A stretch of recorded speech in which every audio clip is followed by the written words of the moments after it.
About 2 years ago, I was in maths class and I was talking to one of my friends about going to the gym consistently. I was trying to convince him how and why he should go to the gym, and he kept on saying that, oh, we have exams now, so I can't do it right now, but I'll do it after exams because I have to lock in right now.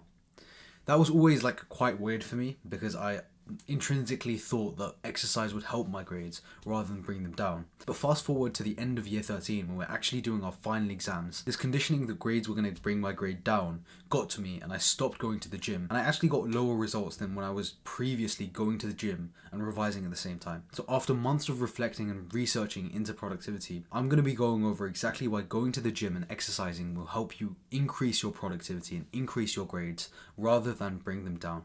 Before I get into that, I am a first year university student studying in one of the best universities in the world, at UCL here in London, but I went through a massive transformation in both my fitness and productivity. I used to be very fat and quite stupid around 2 years ago. It's a long story, but I couldn't read in class, and I went through a massive productivity transformation where I transformed my fitness, like my overall health and my grades, and got good GCSEs, good A levels, and of course got into a good university. So if you're interested in going through a similar transformation in both your productivity and fitness, consider subscribing. So there are a lot of benefits to going to the gym, but I'm going to give you benefits that are pertinent to productivity rather than like the general benefits. The general benefits of going to the gym and exercising, lifting weights, everyone knows them. That you look better, you feel better, of course you do, right? But in specific, a lot of people need convincing to go to the gym whilst doing exams and like whilst working. And this video is for those types of people who know the importance of exercise and that it's objectively a good thing, but they need convincing on how they integrate it into their routine. So the first benefit of going to the gym or exercising is improved BDNF. So BDNF stands for brain derived neurotrophic factor. Basically, this is the factor that contributes to your overall brain health, memory, and just cognitive function in general. So if you have work to do, intellectual work to do, whether this is exams or whether you have like some kind of side hustle, if you improve your BDNF, this is going to improve your cognitive function and you're going to make better decisions whilst you work on that. I felt this personally because about like 2 to 3 years ago, as I said in the intro, I was actually very fat and very unhealthy, to the point at which I was getting letters from the NHS. So I got letters, my parents got letters because I was still a child, but they never really like showed them to me until now. But yeah, they came up to me and they were like, yeah, like you used to be fat. But like I used to get letters from the NHS telling me that I was on the red scale, so I was actually very overweight and I needed to lose weight. And during this time, of course, I'm Indian, so I had the same kind of goal to get good grades and like do well at school and just become more productive in general. But there was always some weird blockade. Like I always struggled revising, and looking back, it was because my health was so bad. It was just because like I couldn't sit down, I couldn't work consistently just because of poor brain health, poor cognitive function. I'm also very sure that the reason I couldn't read, so I could like read the letters and everything, I could read words and everything, but I couldn't properly formulate or like read long sentences. It was so weird for me. I would hate stuff like English, I would hate stuff like economics where you have to read articles, because I just read a sentence and then the sentence would just go out of my brain. And it's really interesting how exercising, and specifically going to the gym and lifting weights, is something that helped me improve cognitive function. And now I read all the time. I know a lot about productivity, and yeah, a lot about business, productivity, fitness, due to my reading skills. So improved BDNF is something that is very real, and I'm not just throwing this out there. This is something that's genuinely changed my life, and when you exercise, this improves. The second benefit to exercising is mood regulation. When I was doing my end of year 12 exams, I was still going to the gym, so I would still like lift weights, go to the gym, and then revise on the side. I would have like a set routine where I would revise and then go to the gym at the end of the day.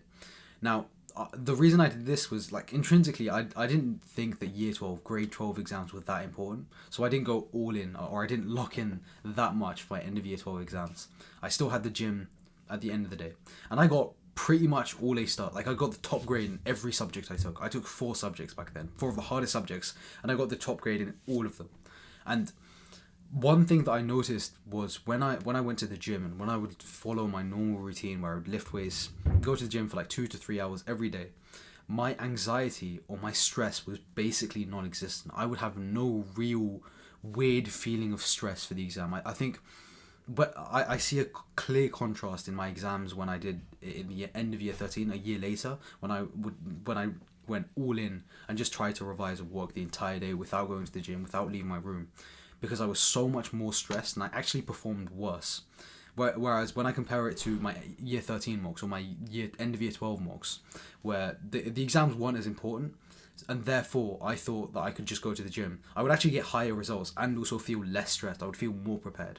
This is actually scientifically proven. That there is scientific studies that I'll link in the description below that show that if you exercise and if you do some kind of resistance training or even cardiovascular training, so I used to run as well, it actually decreases your anxiety and it decreases your stress load. It's almost like the energy you build up, or the weird mental strain you build up when you have an upcoming assignment due or an upcoming deadline, is almost expended into the physical activity. It's really hard to describe, but the scientific studies that show this. But like, what it feels like is that the mental energy you bring, or the mental like stress you have, is kind of released into the physical exercise you do. So it doesn't have to be lifting weights. I prefer lifting weights because it also gives you the aesthetic physique. It gives you a good physique on the side. But people like doing stuff like running, cardiovascular exercise.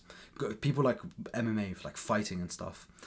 I used to be I've done BJJ for the last 6 years. I know a lot about fighting, but specifically for me, it was lifting weights that really helped me decrease my stress and anxiety. The third main benefit of exercising consistently is that it builds a positive feedback loop. When you have a consistent exercise regimen that you follow consistently, even when things get hard, even when you're stressed out, when you have exams, when there's some kind of deadline, when you're overwhelmed by work, it creates this positive feedback loop for the habit itself. Think about this. If you still go to the gym and you still exercise when you're the most stressed out, when you're overwhelmed by work, you're way less likely to miss the gym or skip the gym when you don't have any of this, when you're less stressed out. So it actually reinforces the habit of exercising. You're more likely to stay consistent on it long term if you just do exercise in the moment now. Every single person that I spoke to, so I went to one of the best sixth forms in the entire UK. This was like a grammar school that you have to revise for and then like do an entrance exam to get into. Every single person that delayed going to the gym, and every single person that said they're gonna like lock in or start going to the gym or start exercising after exams or after A levels, has not done it, has not stayed consistent with it after A levels. They just forget. They haven't started exercising. And it's because if you're not going to do it now, you're not going to do it later. It just reinforces a negative feedback loop because you're not the type of person that stays consistent with the habit even when things get hard. So this is a bit of a vague point, but it really reinforces the habit of exercising and reinforces that positive feedback loop that you stay consistent with exercising even when things get hard. The last main point, and in my opinion most important point, is you've probably watched through this video and agreed with most things I've said. You probably understand the importance of exercise. You understand the importance of going to the gym, lifting weights, like you acknowledge that it improves your BDNF. However, a lot of people I know personally will watch this video and then just still have the same mindset of quitting the gym to go work more. Because intuitively it makes sense, right? If you go to the gym for like 2 to 3 hours, if I don't do that and I put that work into some kind of like work or revision or business, I'm gonna get more results from that. But I'm here to tell you that if you think like this, if you think that you have to stop going to the gym to revise more, you're actually revising or you're actually working wrong completely. Before I explain that, I just want to say that the most successful people, the most successful billionaires, millionaires, all have consistent like exercise regimens. You see people like Tim Cook, Mark Zuckerberg, like the top entrepreneurs, literally the busiest people alive, who still dedicate time to go to the gym.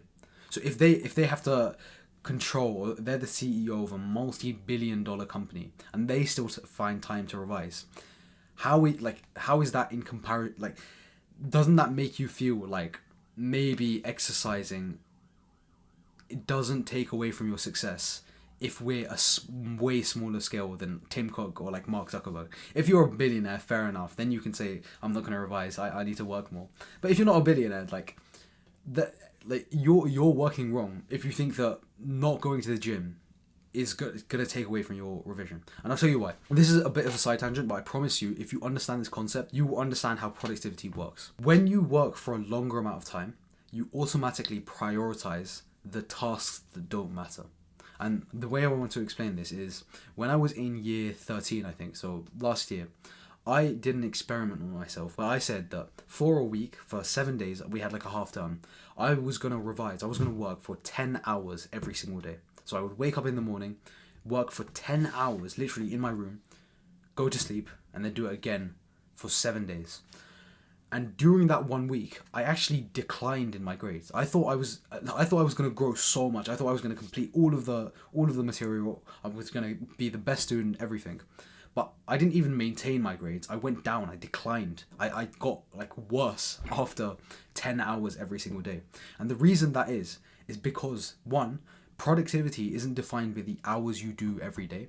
And secondly, when you do longer hours, you prioritize tasks that don't matter. So when I was revising from like A levels, when I had 10 hours to do work, I would get up in the morning and be like, okay, I could do past papers right now, but I have 10 hours to do them, so I'll just do them later.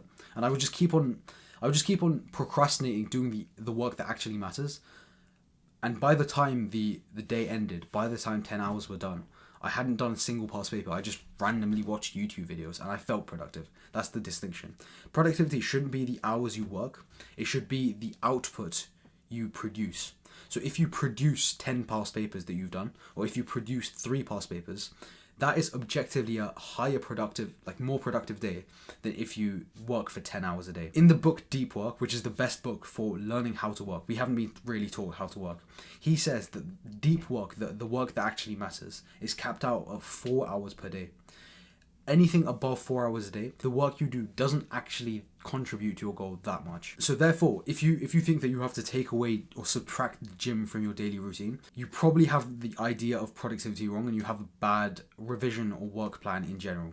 The best work plan ever created is if you have a predictable set of work hours where you do like very focused, very clearly defined work towards a particular goal. So for example, the person who tries to revise 10 hours a day but only produces two past papers is going to get less grades than someone who only revises 3 hours a day but does 3 past papers consistently. Because one, 10 hours a day isn't sustainable for anyone because the cap is 4 hours per day of deep work. You're not going to stay consistent with 10 hours a day, especially if you're young. And secondly, after you do massive amounts of work per day without going to the gym or without exercising, you're not likely to do that again the next day. Whereas the person who's just done 3 hours a day and produced more will do the same thing the next day if he does stuff like going to the gym or does something productive like resting, literally just resting. I just want to end on this, but there's a very famous entrepreneur called Naval Ravikant who wrote a book, The Almanac of Naval Ravikant. He's a very, very high prestigious, high successful person, and he tells people to work, especially when you're doing intellectual work, to work like a lion and not a cow. Basically, the cow, he just chews food slowly throughout the day but gets nothing done really. But the lion, when the lion hunts, they only hunt in like 3-minute increments, but during the hunt, they're not focused on anything else. And the lion will get more done objectively. He hunts the deer or whatever, and then he can just rest for the entire day, and then does like whatever he wants throughout the day. This is the same thing as revising for 10 hours per day, but not really producing anything. And then the contrary of just doing 2 to 3 hours a day, but of focused deep work, which will produce more and get you more results in the future.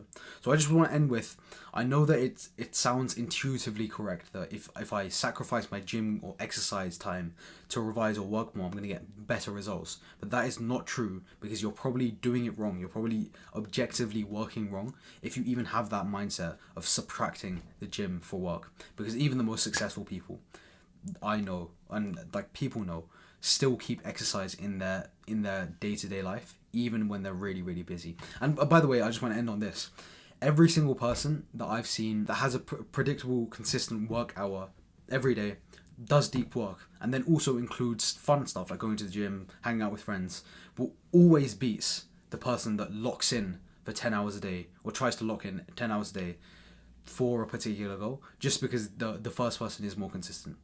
By the way, I have a daily call community where me and my team teach you how to wake up early and do deep work consistently every single day, and we hold you accountable. It's the first link in the bio. But I just want to end this video by saying that do not sacrifice going to the gym for better grades, because you probably won't get better grades. That like it's the gym that's helping you get better grades. It's not the other way around. You're not gonna like, for example, if I'm doing A-level maths, I'm not gonna stop doing past papers to focus on learning the content, because it's the past papers that helps me get better grades. If you want to see more content on productivity and fitness, click on the subscribe button down below, and I will see you in the next video. Bye bye.